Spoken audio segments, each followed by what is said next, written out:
As darkness settled over medieval towns, those who worked in the shadows emerged. They took on jobs no one envied, yet everyone relied upon. The gong farmer, ankle deep in human refuse, clawed through the filth of night. Tanners endured acrid fumes and blistering chemicals to gift society with leather. Plague doctors, with their haunting beaked masks, moved among the sick like grim omens. In the dungeon, executioners severed heads while miners forgotten underground risked burial by rock. Whether collecting leeches or battling swarms of rats, these figures of history worked with death close at hand, leaving stories cloaked in grit and tenacity.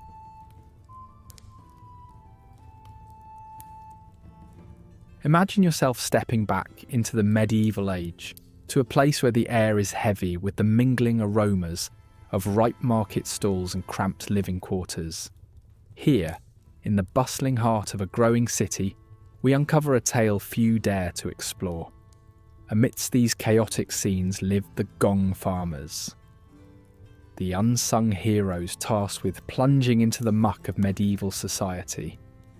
Under the cloak of darkness, these men journeyed into the suffocating depths of cesspits, armed only with shovels and lanterns. Their labour saved townships from drowning in their waste, though it bound them to society's shadows. To comprehend the life of a gong farmer, we must first understand the medieval cityscape. Narrow alleyways winding between tightly packed structures, with no modern sewage networks to carry away the refuse of burgeoning populations. The burden of sanitation fell to those willing to engage in filthy, dangerous toil.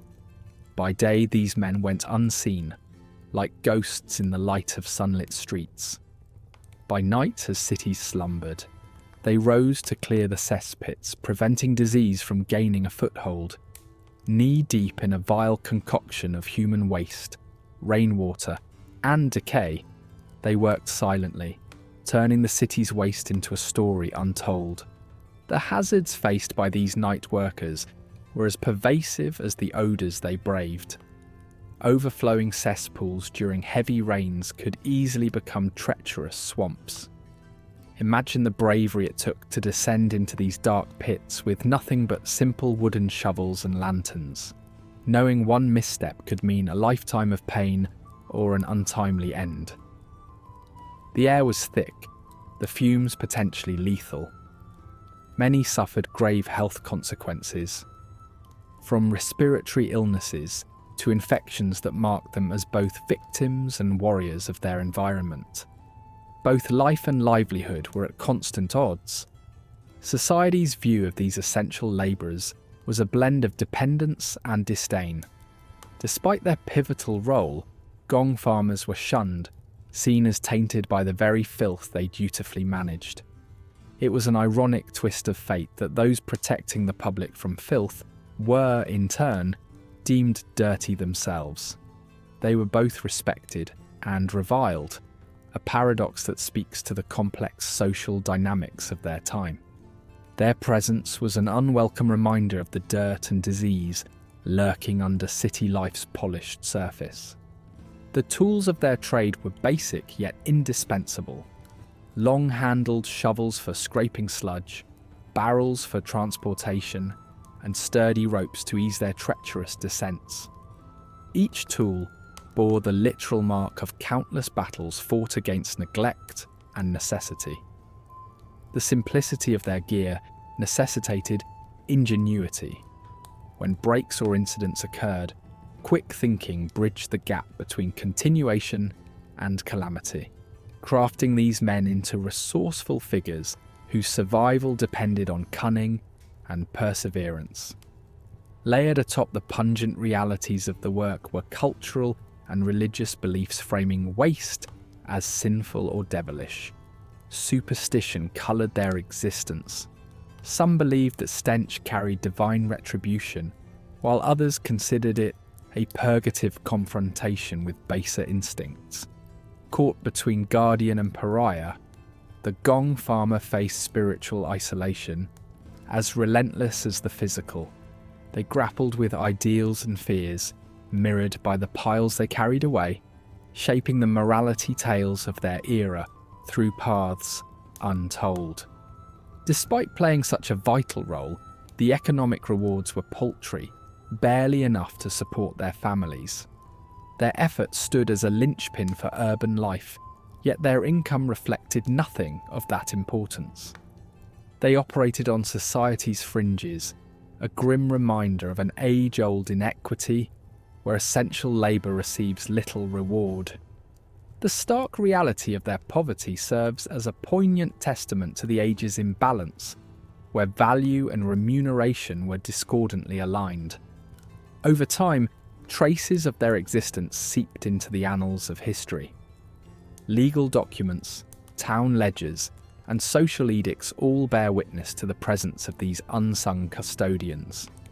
While individual names may not endure, the records echo their necessity, serving as a silent acknowledgement of their contributions. Each cesspit cleaned symbolises a chapter of resilience, inscribed quietly into the tapestries of collective memory, ensuring that their actions, if not their faces, persist through history's woven threads. As we close this chapter, let us reflect on the extraordinary lives of the Gong farmers. Their existence at society's edge tells of a timeless conflict, essential yet ostracised. These dark, quiet passages through medieval towns, while not grand in narrative, remind us of the old world's complex weave of perseverance amidst adversity. Though the outlines of medieval cities have shifted, the ceaseless struggle and resolute spirit of those working within its margins continue to resonate, urging us to consider the silent guardians of present times. These custodians of public health may still toil in shadows, weaving their indelible imprints into the fabric of life.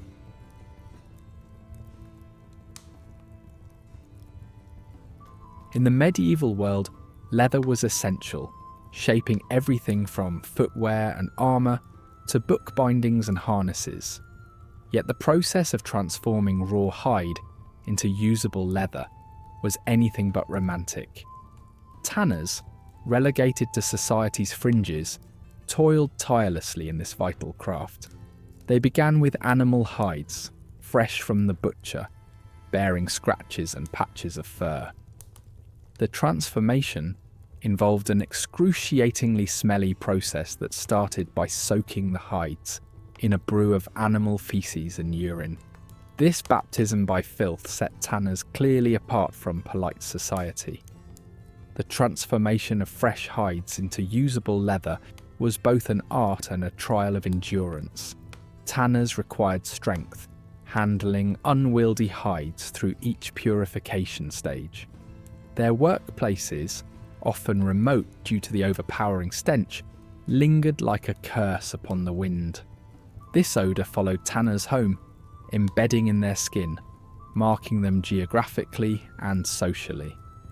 Yet their work was necessary, a paradox of disgust and need, touching every medieval life while pushing tanners to society's edges. The tools were primitive but effective, drawing on ancient methods remaining unchanged for centuries. The only embellishments in a tannery came from the tanner's own hands, accustomed to the feel of slick, salted hide. They wielded great wooden paddles to stir vats of lime and water meant to loosen fur. Then came scraping tools, long metal blades demanding precision, to rid pelts of hair and fat, requiring skill and strength. This arduous process was a meticulous dance between chemistry and craftsmanship, using materials like alum and oak bark in precise sequences to tan the leather. Despite their exclusion from urban centres, tanneries left a significant mark on their surroundings, often harming local environments. Industrial runoff seeped into soil and waterways, tainting them with urine, lime and organic waste. Rivers nearby often carried a noxious mix that affected aquatic life. This pollution reached beyond waters, with deforestation around tanneries as wood was stripped for tannin-rich bark. These practices altered landscapes, causing societal ecological challenges. To be a tanner was to accept a life of social exclusion. The odour clung to them, persistent as sin. In many towns, tanners lived beyond city limits near rivers where waters ran brown with waste. Their profession made them undesirable company, a paradox of medieval culture. This exclusion bred a community among specialists who understood the harshness of their craft. Within, knowledge passed from tanner to apprentice, shared through a subculture aware of their craft's value and their outsider status. Tanners typically began as apprentices, learning the craft's intricacies from seasoned craftspeople. This arduous learning journey started young, enduring malodorous experiences that defined the tannery. Apprenticeships lasted years until apprentices evolved into journeymen, and if fortunate and skilled, into master tanners. Mastery meant more than technical prowess. It required deep market understanding and navigating social stigmas. Masters owned properties, trained others, and kept the craft's traditions alive. Danger was constant for tanners. Handling raw materials was more than unpleasant aromas. It involved health risks. Tanners worked with urine, excrement, and quicklime, substances that were not only malodorous but harmful. Prolonged exposure to quicklime, used to remove hair, caused burns and sores. Lacking modern protective gear, tanners endured constant discomfort and hazard. Beyond tangible threats, they faced respiratory ailments from workshop fumes. The stench was socially isolating, a constant irritant. The physical labour involved, lifting heavy wet hides, subjected their bodies to relentless exertion. Despite harsh conditions and isolation, medieval tanning practices have an impact that echoes into the future, securing leather as a treasured material. Early tanners laid foundations for an industry embracing innovation while respecting tradition. Leather's enduring value is a tribute to heritage tanners who persevered. As technology mitigates modern tanning hazards, leather retains its appeal, bridging medieval history with contemporary appreciation. Religion influenced the tanner's world, as medieval Christianity's doctrines placed tanners at a curious civic place. Despite social exclusion, tanners joined guilds like other craftspeople, often with patron saints for protection. Religious festivals offered tanners temporary social integration beyond tannery yards, boosting morale and fostering community. These moments reminded them of their humanity beyond daily grind. Such events offered reprieve from toil, valuable touchstones for coping with isolation. The legacy of medieval tanners offers lessons for today, starting with resource transformation respect. Their ability to conjure strength from raw materials embodies timeless human resilience. Understanding tanning's historical context reveals skilled hands' capacity to impact economic, social, and environmental domains. Their practices mirror modern industry's responsibility towards society and the environment. Today's artisans can draw from tanners' steadfast perseverance, valuing legacy while seeking evolution. In honouring the honest sacrifice of a pungent past, we find insights into enduring commitment, a balance of heritage and innovation.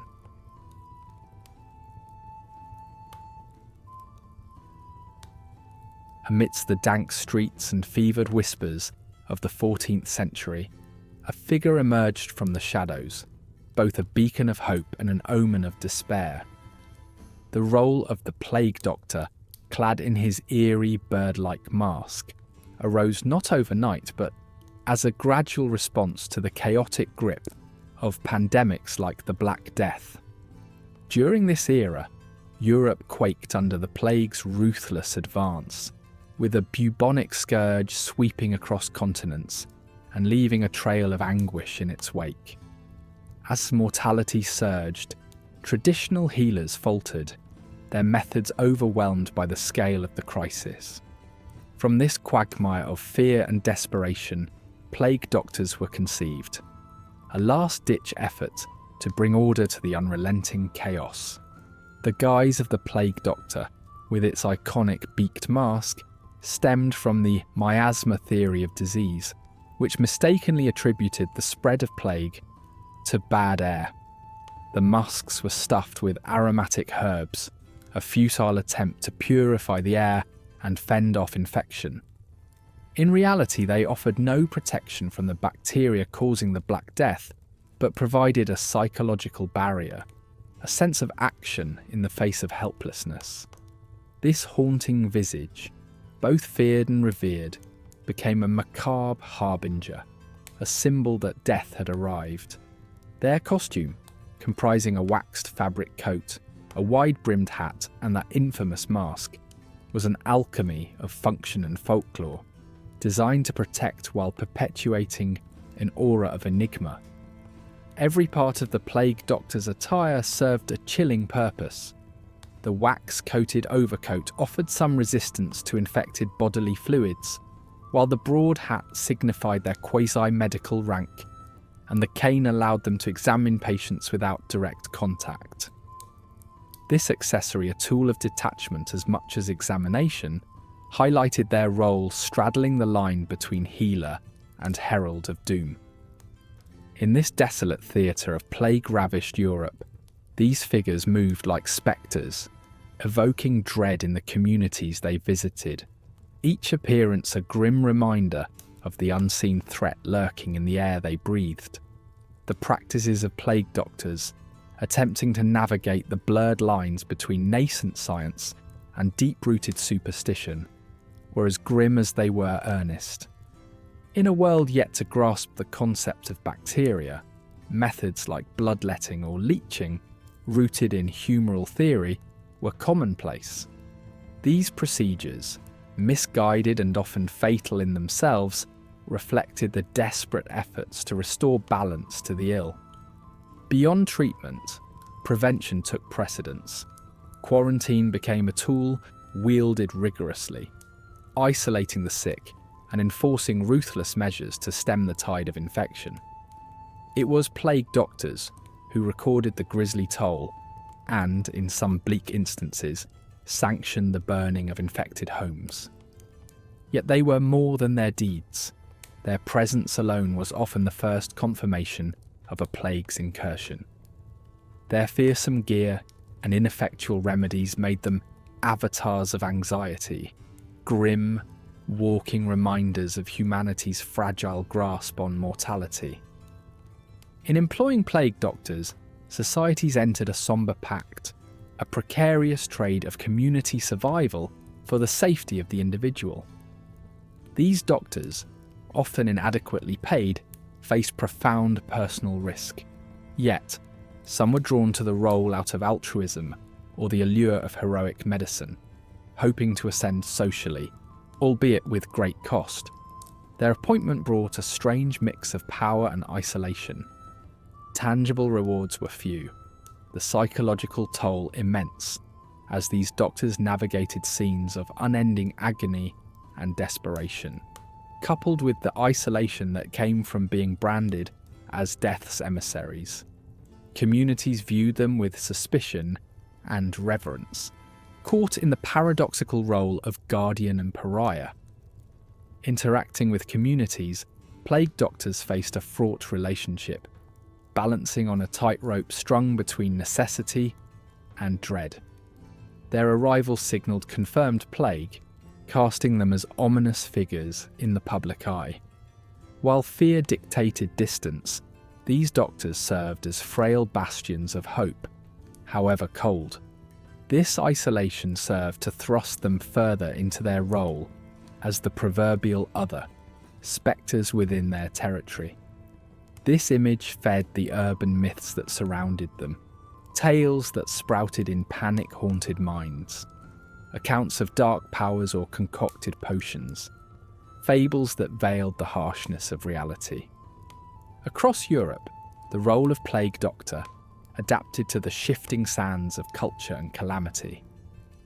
From Italy to the more rigid practices in Germany, or the opportunism seen in England, the figure remained a tragic constant, a futile embodiment of salvation across diverse narratives.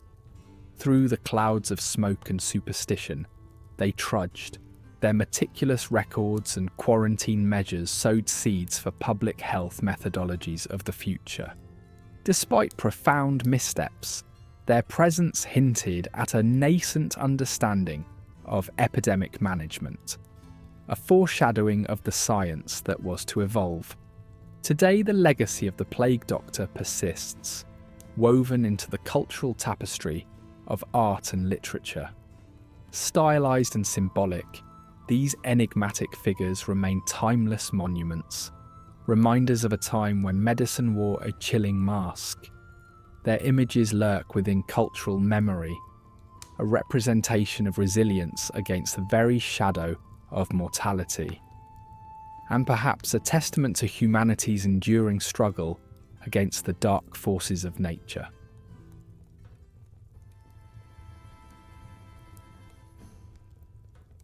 In the shadowy alleys and echoing squares of medieval towns, the executioner lived as both an essential figure and a grim enigma, feared yet indispensable in maintaining order. Their very hands translated law into finality, thrusting them into the dual role of enforcer and societal outcast. As the hangman's noose tightened or the axe fell, what they wielded marked them as crucial arbiters of morality. To witness their work was to glimpse the community's darkest rituals of justice, grounded firmly in the belief that through such brutality, society kept its sanctity intact. Most executioners inherited the mantle from forebears or were driven by debt or desperation into the notorious trade. Rarely was it a position of choice, embracing instead the weighty isolation that came with it, a boundary vividly drawn between them and normal society. These men lived on the fringes, in houses marked by distance both literal and imagined, places where whispers died under the hangman's shadow. And yet, despite being shunned, their grim services were continually required, holding spectators in thrall of dire theatre. This role, cloaked in the anonymity of masks and hoods, allowed executioners to navigate public life with a crafted persona that straddled terror and respect. Mastery of tools was essential. The executioner's arsenal included the keen edge of the axe, the sturdy drop of the gallows, and the roar of the pyre, each a testament to their proficiency and mental fortitude. Tools left unsharpened or ropes poorly tied could transform an execution into a horror show, exposing the executioner to the howls of angry mobs or worse, the same fate meted upon their charges. Each device, though imbued with superstition, symbolised the legal authority they represented, doubling as both punishments and harbingers of fate. On the day of reckoning, the atmosphere electrified with a peculiar energy, a festival of the macabre. People clustered in morbid anticipation, children held aloft to catch a glimpse of grim spectacle, transfixed by the very idea of a life's end played out before them. Executioners conducted these events with steely professionalism. The gallows rose high in the public square, bonfires crackled, and execution blocks gleamed under the sun's gaze. This wasn't mere bloodlust, it was a sanctioned public ritual, a reminder of the consequences inherent in the breach of moral codes. Varied methods mirrored the cultural patchwork of medieval Europe, from the grim artistry of the English hanging to the sombre dignity of French sword beheadings for the nobility. Each technique bore the marks of justice shaped by local values and class distinctions. Heretics met the flames, their screams entwining with tendrils of smoke, a fiery purification by community's decree. Traitors faced the brutal spectacle of quartering, their betrayal vividly illustrated in pieces. Such harsh methodologies underscored both the tangible reach of the law and the underlying complexities of medieval morality. Embracing such a role exacted a personal toll, branded by society, shunned by neighbours. Executioners existed within an isolating bubble of dread and reluctant dependency. Their psyches warped by recurrent executions. Their banquet of death served not with relish but with resignation. While financially cushioned above common tradesmen, their wealth was a chain rather than comfort, detaching them further from societal acceptance. Amid tales of justice, stories spoke of executioners meeting poetic justice. Some eventually found themselves on the receiving end of their deadly craft, facing the hardware they once wielded. Such tales, whether whispered or screamed, illustrated the cyclical dance where fate and retribution entwined. Societies appreciated them only as far as their grim tasks would garner, with little tolerance for error or misfortune. With the passage of years, the executioner's craft has morphed into legend, an emblem of both medieval savagery and the sombre dance with justice that persists across history's dark tapestry. In story and song, their legacy endures, symbolising a bridled blend of authority and dread. As ancient fires fade, they leave echoes of hooded figures who once, amid the chanting masses, brought end to beginning, an unwound fate string. Meditating upon their stories casts a long shadow that illuminates humanity's unerring dalliance with death and punishment, unfurling contemplation of where the mantle of justice lies today. As much as the axes and gallows, the doubts and questions they provoked goad us into revisiting our very nature. Within their spectral figures, we recognise a harsh lesson in power's potent dynamism, forever illustrating the fine line on which civilization teeters, a reminder of life's cyclical nature, swathed in the dark cloak of history.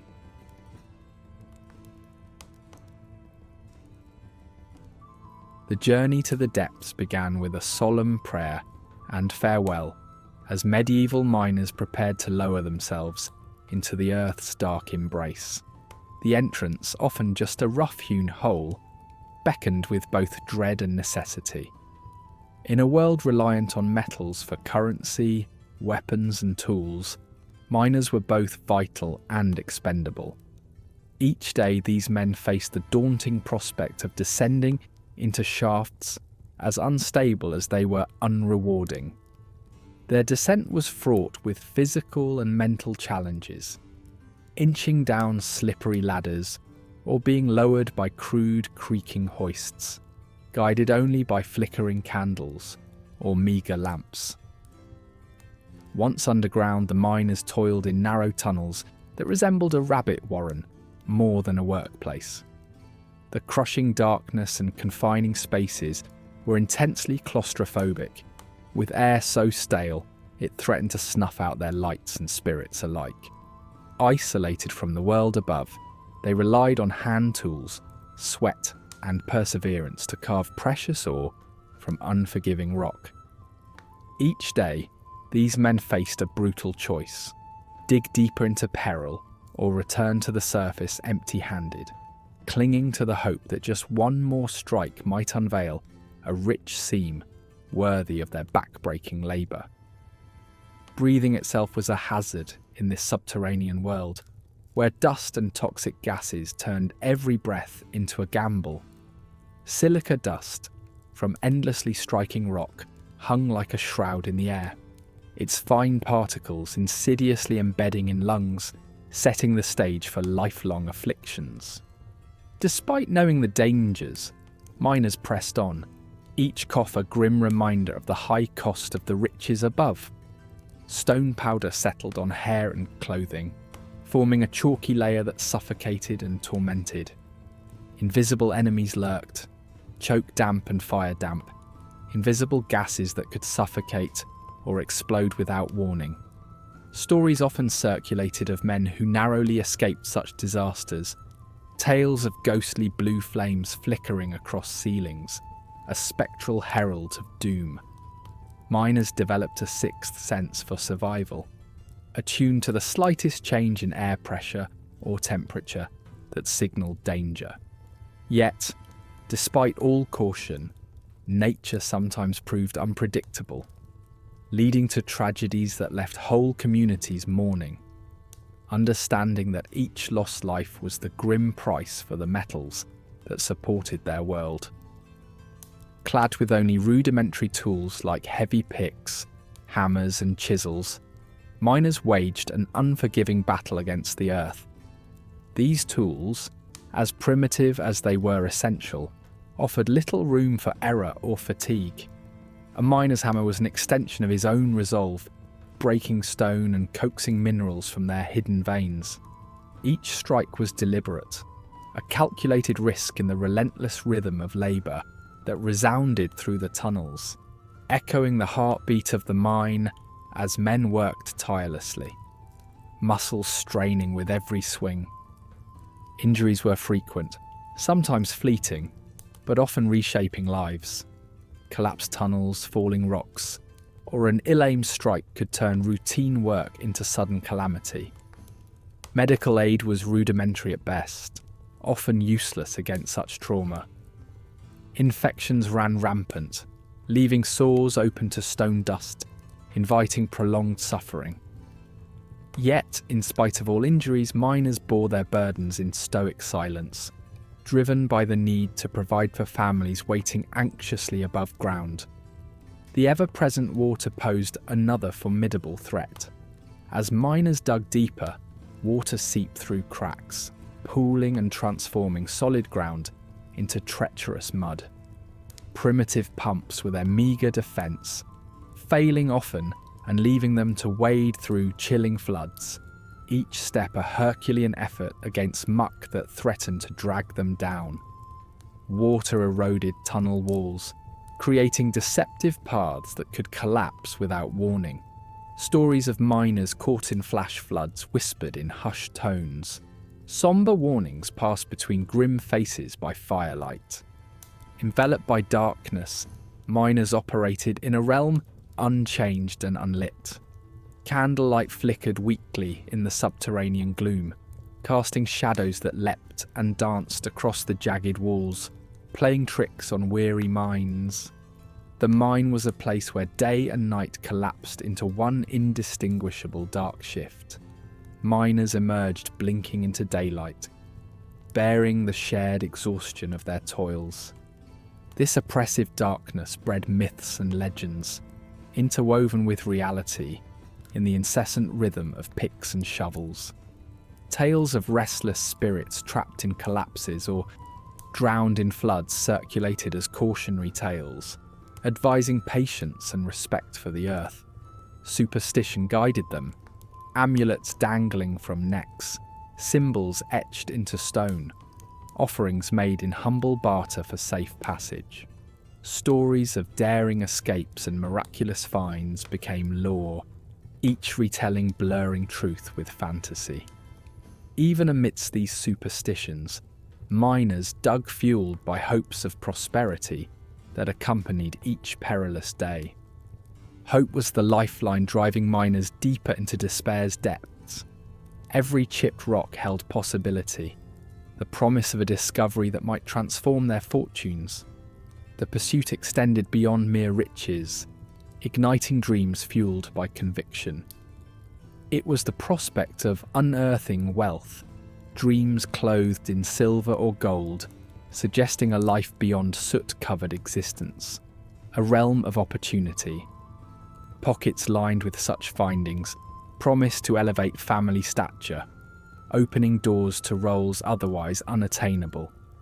Yet, cautious merchants of hope miners knew that fortune could be fickle, and joy was tempered by the fear of vengeance from the earth, their precarious partner in a dance of fate beneath its punishing gaze.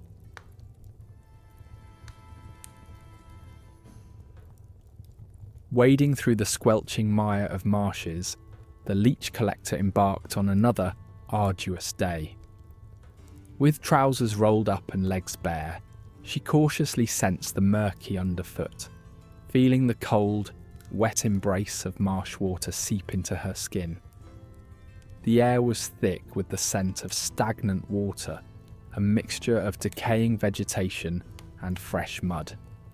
Around her, the drone of insects mingled with the muted rustle of reeds swaying in the slight breeze.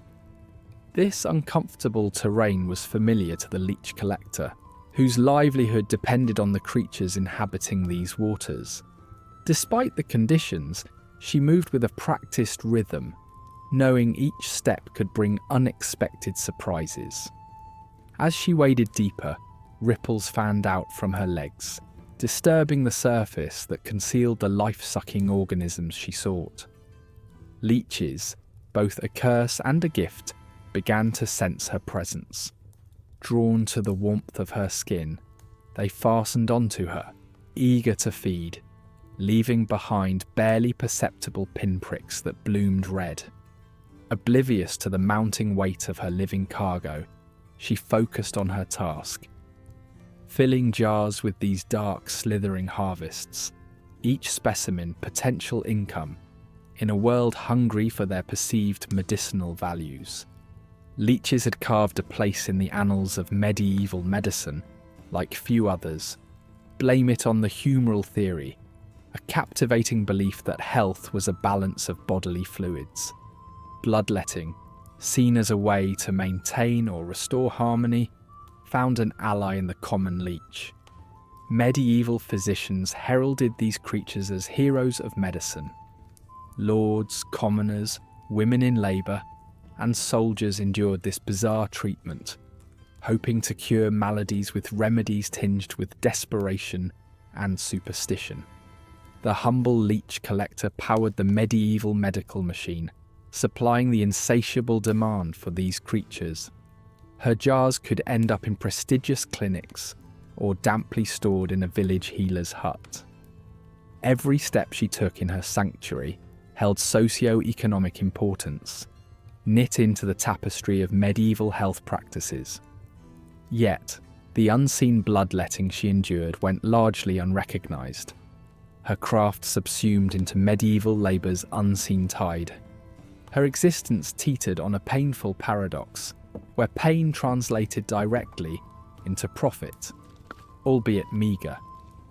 Each successful excursion into leech-rife marshes could put a little food on the table, but it often meant enduring bites that siphoned her lifeblood away. The unchecked bloodletting sometimes left her dizzy and weakened. Still, the bitter calculus of medieval life seldom afforded her an alternative. The demand for leeches paid just enough to entice collectors into this quietly perilous work. Onlookers might regard the leech collector with a mix of morbid curiosity and disdain. Hers was not the life of chivalry idealised by tales. Instead, it was a mirrored existence, by the reflection of dark waters. Collectors embraced a life of marginalisation, earning enough for their growing list of bites to assure their necessary presence in a world bound by pain's paradox. This melancholy yearning for stability, found within each squirming leech attached to her legs, was both her burden and bizarre sanctuary. Surviving daily blood loss turned collectors into rugged pillars of endurance. As leeches latched onto them, they carried tiny burdens until their tasks were done, then pried the stubborn creatures off. The persistent loss didn't just deplete her physically, it affected her mentality, creating an endless cycle of exertion and recovery wrapped in survival's uncertainty. Despite hardship, collectors developed a grim sense of adaptability. tuning bodily resilience to a job that could easily claim them. Seasoned collectors built a peculiar tolerance toward hundreds of bites received. Masters at rationing, dwindling energy reserves, while maintaining focus amid discomfort. Many spoke of the surreal lethargy that blurred thoughts into abstraction, a meditative state found only when anchored to survival's necessities. The marshland, seen as both fortune and misfortune, instilled within them an unwavering tenacity, a spirit moulded by poised resilience against the environment, where each day was another story, chapter of endurance. Their role intertwined with poverty and economic desperation, characterising medieval life. Predominantly taken up by the poorer society members, leech collecting offered a meagre but crucial income source. It was a job often passed through generations, a legacy bound by circumstance rather than choice. With leech markets dominated by larger merchants or medical professionals willing to pay minimal rates, collectors were trapped in subsistence living cycle on societal margins. Beyond medicinal use, leeches held a unique place within medieval superstitions and symbolism. Some communities attributed supernatural qualities, viewing them as symbols of longevity or mystical healing patrons. Others regarded them with dread, seeing bloodsuckers as disease embodiments or malevolence reflections. The marshes became enshrouded in myth, with collectors seen as quasi-mystical figures, walking a line between revered knowledge keepers and outcasts. Their craft demanded solitude in remote wetlands, fostering a life marked by isolation. Collectors found a strange companionship in their work, a connection to nature bordering on the spiritual. The marshes provided refuge and challenge, offering solace and a deeper understanding of their purpose, fostering resilience beyond marshy confines. It was a defiant existence, fueled by stubborn determination, carrying on despite labour solitude and societal indifference. As the medieval world transitioned with new knowledge and medical advances, the leech collector's role transitioned from indispensable necessity to an era's echo. Still, their legacy persists as a testament to survival, resilience, and skill. They embodied a spirit grappling with understanding healing and the natural world. Their stories reflect broader themes resonating with contemporary audiences: survival grit, balance between human and environment, and talents honed under adversity. If this strange slice of medieval life stirred your curiosity or your stomach, give us a like. And if you're hungry for more gritty tales from the dark side of history, subscribe to Medieval Grime. We serve our history smoked, salted, and a little bit cheeky. Thanks for watching. Stay grimy, and we'll see you next time by the fire.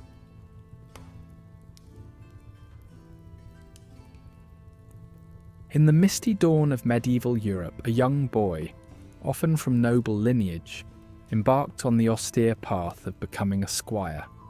This was the gateway to knighthood, a journey steeped in relentless discipline rather than glory. It was a life lived in the shadow of knights, marked by polishing armour, tending war horses, and mastering court etiquette long before the battlefield called. The dream of chivalry demanded leaving home young, under the guardianship of a knight, absorbing lessons in horseback music and falconry as they grew. Yet every triumph was tempered with tales of those squires whose aspirations faded amidst hardships, their dreams of knighthood abandoned. Squires shouldered the burdens of preparing their knights for combat, ensuring armour and weapons, jigsawed plates and riveted chainmail, were battle-ready. Armour and weaponry weren't just tools, they were life or death, demanding meticulous care.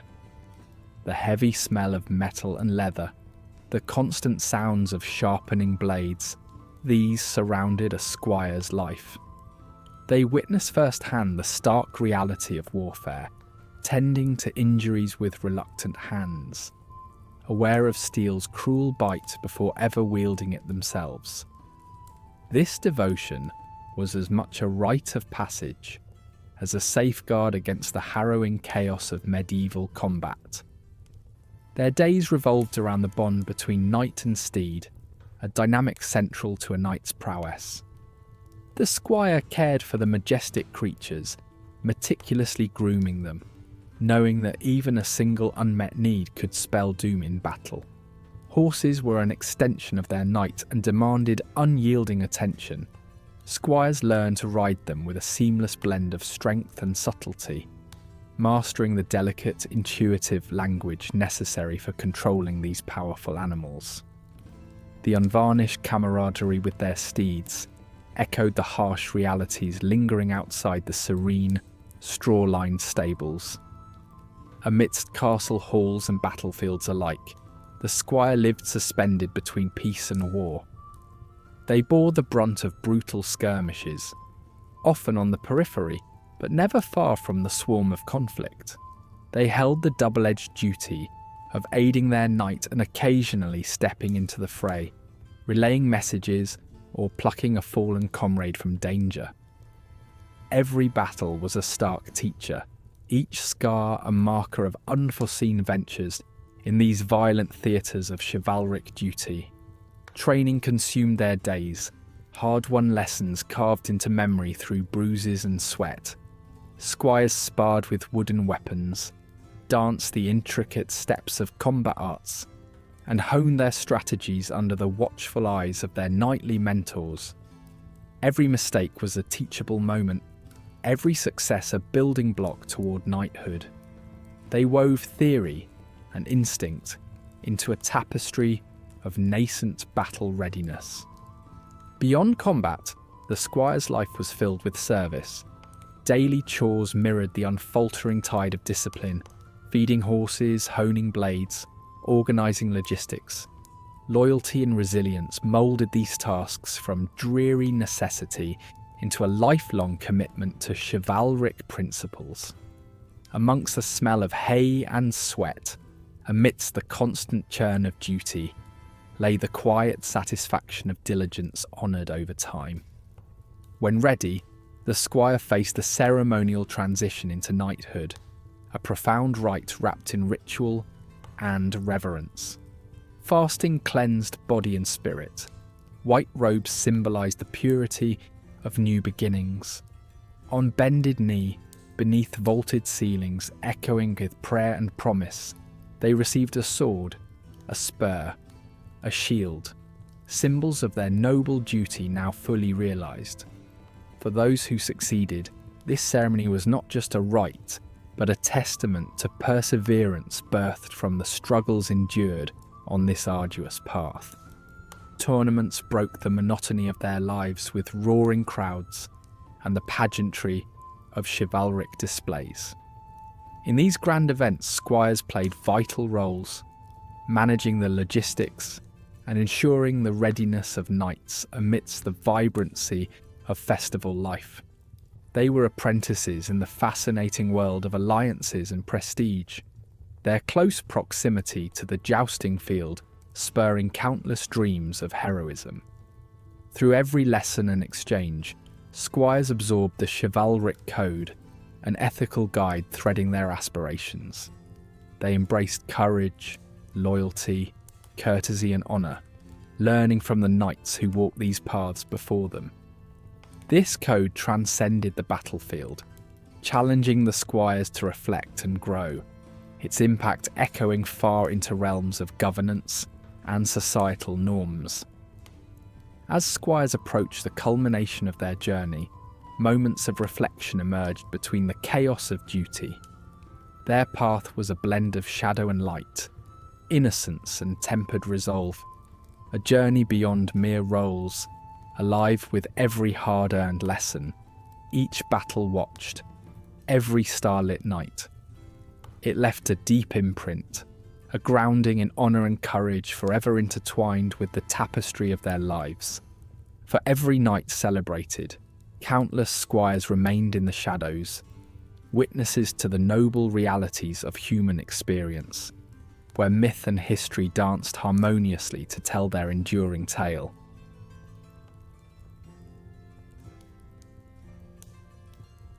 In the murky haze of medieval times, the rat catcher emerged as an unexpected yet indispensable figure in society's intricate web. Rats lurked in both the bustling streets of towns and the quiet corners of the countryside, carrying with them the shadowy threat of disease. The rat catcher, armed with rudimentary traps and the sharp instincts of a natural hunter, became society's unseen guardian against these ever-present yet seldom-seen foes. Burgeoning human populations aggravated rat problems, turning cities into fertile grounds for infestations.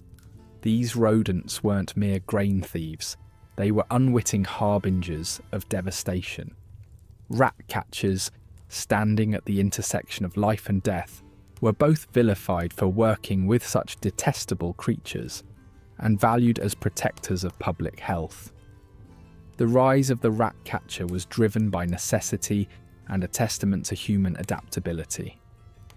They thrived in a paradoxical existence, respected for their critical role, yet shunned for their eerie companionship with vermin. Their expertise, which lacked formal scientific understanding, was steeped in empirical wisdom. It was honed through relentless trial and error, as they observed the rise and fall of rat populations, a silent critical force during waves of bubonic plague. The rat catcher's work, though grim, was essential to medieval survival, weaving them into the tapestry of a society constantly wrestling with unseen threats. The life of a rat catcher was a relentless pursuit through shadows, armed with simple tools like traps, clubs, and occasionally ferrets. They ventured into the dim recesses of barns and bustling larders, even descending into the dreaded medieval cesspits. With each corner explored, they faced more than just a nest of rats. Each dark crevice could be teeming with disease-ridden fleas. The occupational danger lay not only in the physical realm. The threat of catching illnesses carried by their prey was real. Yet with intuitive methods like using ferrets to flush out rats or setting baits, they pressed on, driven by the sheer necessity of their mission. Their contraptions, although primitive, were ingeniously designed for efficiency. Traps ranged from simple wooden constructs to complex metal ones that snap shut with lethal precision. Beyond these mechanical means, some catchers took a hands-on approach, striking out directly with clubs. For the most resourceful, ferrets were the allies of choice, nimble creatures that chased rats from their lairs. Training and managing these animals added complexity to their work, requiring quick thinking and dexterity. Drenched in the sensorial melee of medieval life, rat catchers navigated environments heavy with the pungent odours of decay and waste. Amidst the echo of scuffling paws and the sharp tang of the air, they discerned a grim beauty, a testament to their acute alertness. Each sound was a clue, each odour a signal in their arduous hunt. This heightened sensory awareness became part of their daily reality, enduring harsh surroundings with unwavering tenacity. Medieval society regarded rat catchers with a mix of necessity and unease. Like other occupations linked with filth, their work was marginalised despite its importance. They dealt intimately with one of the era's most feared creatures, conferring a stigma that set them apart from more respectable trades. In desperate times, especially during epidemics, this disdain turned to reluctant admiration. Rat catchers were thrust into the spotlight, their work a crucial line of defence against the relentless tide of disease. Their expertise, Undervalued yet indispensable, highlighted a theme common in history. Those labouring in the shadows often performed the essential tasks that allowed society to function. Craftiness defined the rat catcher's art, mixing practical strategies with elements of folklore. With bait concoctions steeped in pungent herbs and traps woven from both science and superstition, they embodied the medieval spirit of ingenuity. In shadowed corners, the line between reality and myth blurred, painting rat catchers as enigmatic figures drifting between practicality and legend. Their stories, whether whispered over firelight or shared in the marketplace, added depth to their mysterious aura, a reputation reflecting both their skill and their society's fears. Against the backdrop of plague, rat catchers lived on the fringes, yet were central figures in tales of survival. Plague outbreaks elevated their status, transforming them into precarious heroes. As they waged war on rat populations, their efforts became tied to public health.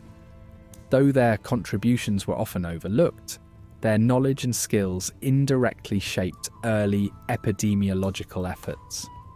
Even in ignorance, they represented medieval society's blend of desperation and resilience against disease. In tales spun by firesides, rat catchers narrated stories teetering between humour and horror. These anecdotes painted a rich picture of their craft and characters, from clever rodents eluding captors to daring escapes from plague-ridden towns. Additionally, historical records, town accounts or chroniclers' works, sometimes offered glimpses of their role during infestations. Though sparse and understated, such records underscored their vital place in maintaining the health of communities, highlighting society's dependence on their undervalued labour. From medieval folklore to modern pest control, the rat catcher's legacy reaches beyond the annals of history. Today's pest control methods may be sophisticated, grounded in science, but they owe much to the persistence and ingenuity of these forgotten figures. On a cultural level, their stories endure in folklore, speaking to a shared human struggle against the hazards of our environment. A narrative more relevant than ever as we navigate a world transformed by time and progress.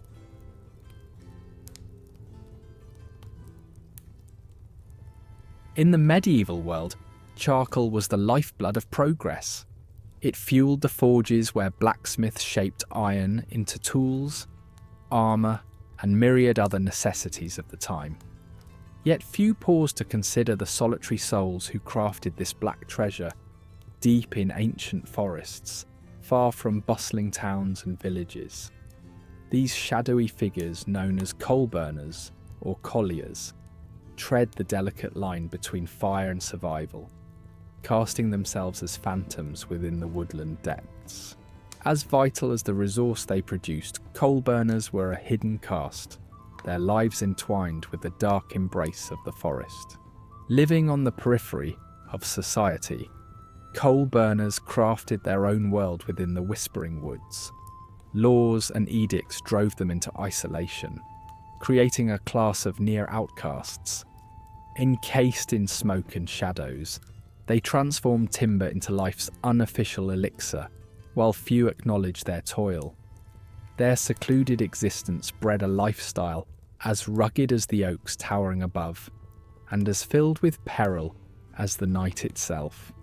Here they engaged in a dance with nature, surviving on bark and berries, dodging predators both human and animal, and confronting superstitions as dense as the underbrush they made their home.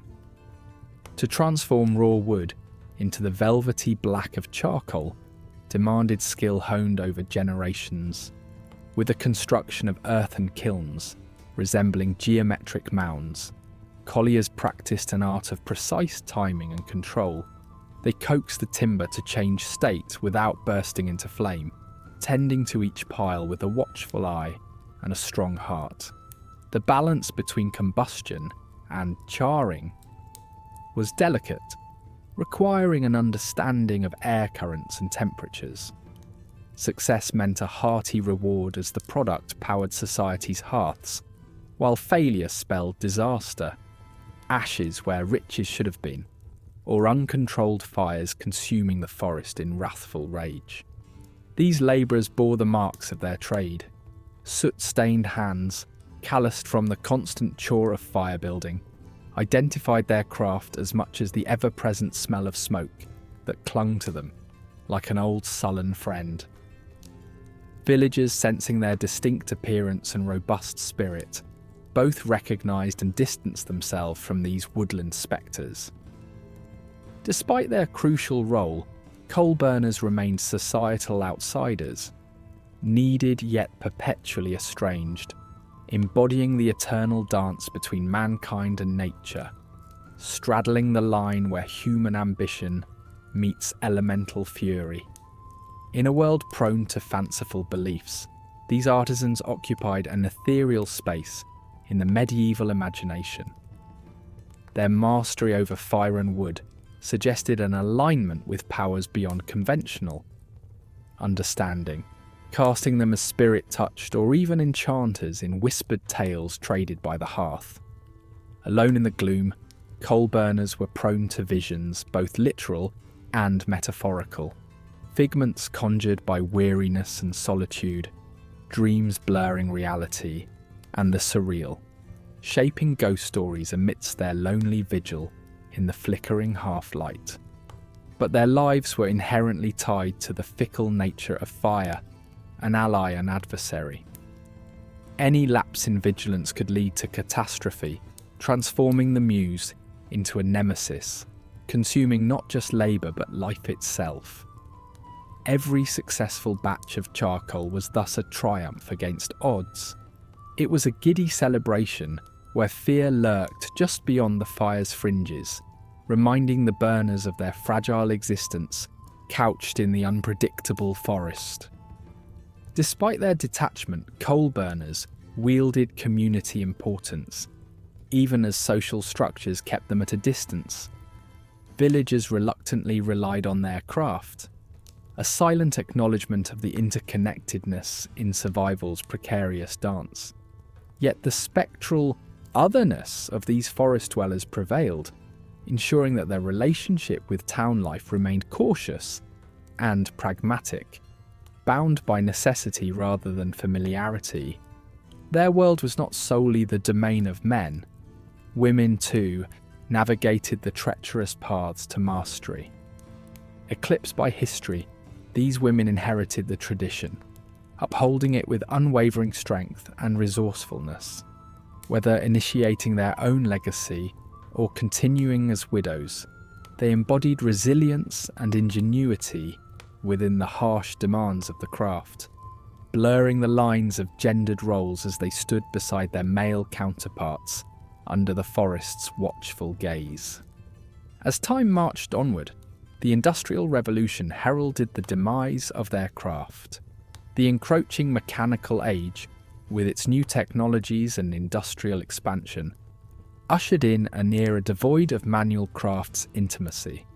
The landscape transformed, and the legacy of the coal burner, once vital and vivid, faded into obscurity.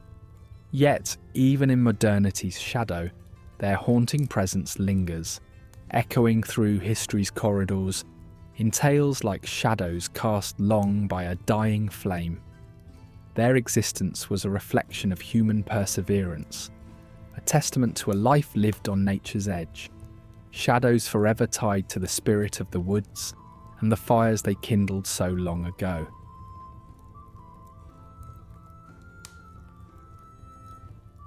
In medieval times, the midwife stood at the delicate crossroads of life and death. Her practiced hands and calm demeanour offered guidance during childbirth, long before the era of modern hospitals and obstetricians.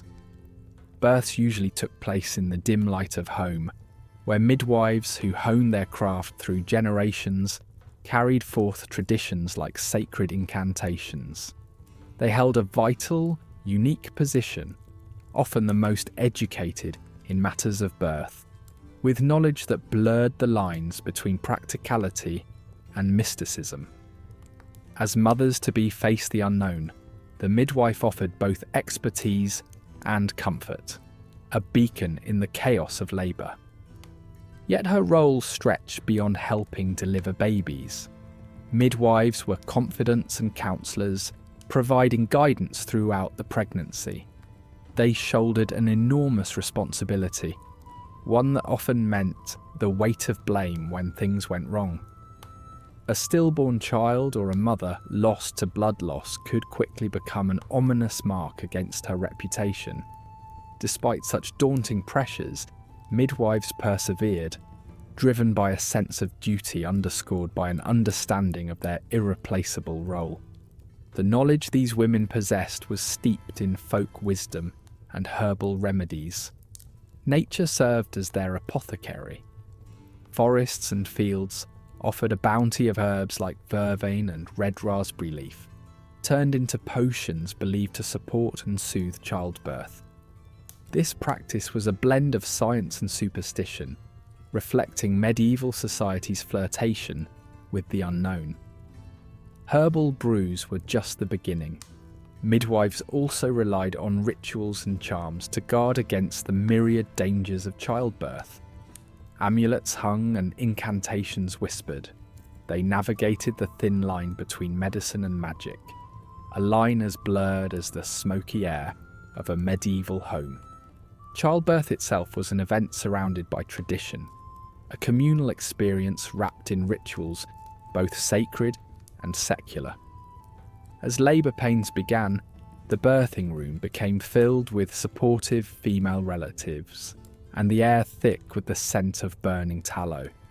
The midwife, a figure of calm authority, orchestrated a symphony of prayers and actions meant to appease spirits or saints. The room transformed into a sacred space. While male physicians remained at a distance, only called upon in desperate circumstances, the midwife's domain was deeply gendered, reinforcing her essential role as the arbiter of life's initiation. Becoming a midwife required years of hands-on apprenticeship, a path deeply rooted in real-world challenges. Aspiring midwives learned through observation and oral tradition, absorbing the nuances of anatomy, herbalism, and interpersonal skills. This practical education was essential, as was learning to manage the emotional and societal complexities surrounding childbirth.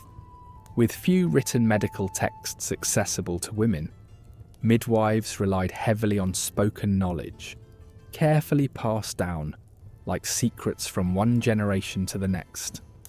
Their societal position was precarious. Midwives were both revered and mistrusted. They were indispensable, shepherding new life into the world and moving freely across social strata, from peasants to nobility. This rare mobility granted them access to a wealth of social dynamics, yet their position was fraught with risk. Accusations of negligence could eclipse a lifetime of service, with whispers of witchcraft lurking around the corner, threatening their hard-earned trust and respect. Midwives faced challenges not just from childbirth's inherent risks, but also from the societal backdrop of suspicion. Mortality rates were sobering, and they worked amidst conditions that were neither sanitary nor equipped with modern medical advances. Obstacles such as obstructed labour or infection were part of their daily toil. Yet, despite the adversity, midwives stood resolute, the unsung heroines of survival in a world where even a small misstep could lead to dire consequences. The looming threat of witchcraft accusations hung heavy, branding midwives as potential scapegoats whenever things went awry. Their expertise with herbs and charms, crucial to their practice, could easily be twisted into accusations of malevolence. The fear this instilled was tangible, for in times of strife, society's wrath could quickly pivot towards those who occupied mysterious spaces between life and death. Trials by ordeal were a grim reality, requiring midwives to walk a delicate line between demonstrating their healing gifts and arousing suspicion. Despite the oppressive cloud of witchcraft, midwives significantly shaped birth law and traditions, weaving tales that enriched medieval culture. These stories, infused with hope and fear, survival and triumph, nurtured communal identity and served as both education and mythology. Through tales passed down, midwives contributed to cultural perceptions of womanhood and family, a legacy that echoed in literature and art, where they often appeared as figures of wisdom and mystique. The reach of midwifery varied across regions, each influencing their practice with local customs. In England, church authority dictated much of their practice, while Italian midwives worked within guild systems, receiving structured oversight. The diverse climates and remote communities of the Nordic regions demanded unique adaptations, with indigenous knowledge often merging with European techniques.